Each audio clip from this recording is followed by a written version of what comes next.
Hello അസ്സലാമു അലൈക്കും. ഞാൻ പ്രാവശ്യം നാട്ടിൽ പോകുമ്പോൾ കൊണ്ടുവന്നൊരു പെർഫ്യൂം ഇട്ടത് അഹമ്മദ് മഗരിബിയുടെ മെർജ് എന്ന് പറഞ്ഞൊരു പെർഫ്യൂം. അപ്പോൾ ഇത് നാട്ടിൽ നിന്ന് ഒരാൾ എനിക്ക് പൈസ തന്നിട്ട് നിർബന്ധമായിട്ട് ആരെങ്കിലും വരുമ്പോൾ കൊടുത്തേക്കണം എന്നിട്ട് ഞാൻ ഇപ്പോൾ വണ്ടി മേടിച്ച സാധനമാണ്.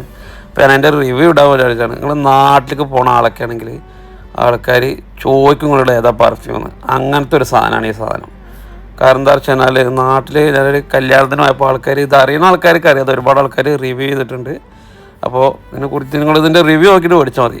അപ്പോൾ നല്ല സാധനങ്ങൾ ഈ ഓൺലൈനിൽ പോയിട്ട് 85-90 കൊടുത്ത് മേടിക്കണേക്കാൾ നല്ലത് ഈ സാധനം ഒന്ന് മേടിക്കുകയാണെങ്കിൽ 165 ദിർഹംസ് ഉണ്ട് കേട്ടോ ഇതിൻ്റെ വില. പക്ഷേ കൊടുക്കണ കാശുള്ള മുതൽ അതിൻ്റെ കച്ചവടം അതിൻ്റെ ആരുമല്ല. നല്ലൊരു സാധനം കണ്ടപ്പോൾ ജനങ്ങൾക്ക് എത്തിക്കാൻ വേണ്ടിയിട്ട് ചെയ്തൊരു വീഡിയോ ആണ്. നിങ്ങളിതിൻ്റെ റിവ്യൂ കണ്ടിട്ട് മേടിച്ചാൽ മതി. സാധനം 100% നമ്മൾ ഗ്യാരൻ്റിയാണ്. എനിക്ക് ലാസ്റ്റിംഗ് ഉണ്ട്. സൂപ്പർ സാധനമാണ്. അത്രേ നമുക്ക് ഗ്യാരൻ്റി പറയാൻ പറ്റുള്ളൂ. നമ്മളൊരു ഉപയോഗിച്ച സാധനം ആവട്ട് നമ്മൾ പറയാണ്. നാട്ടിൽ പോകാനോ ഗിഫ്റ്റോ കൊടുക്കാനൊക്കെ ഉണ്ടെന്നുണ്ടെങ്കിൽ ധൈര്യമായിട്ട് മേടിച്ചോളും. 165 ദിർഹംസ് ഉണ്ട്. പക്ഷേ കൊടുക്കണ സാധനത്തിനുള്ള മുതലുണ്ട്.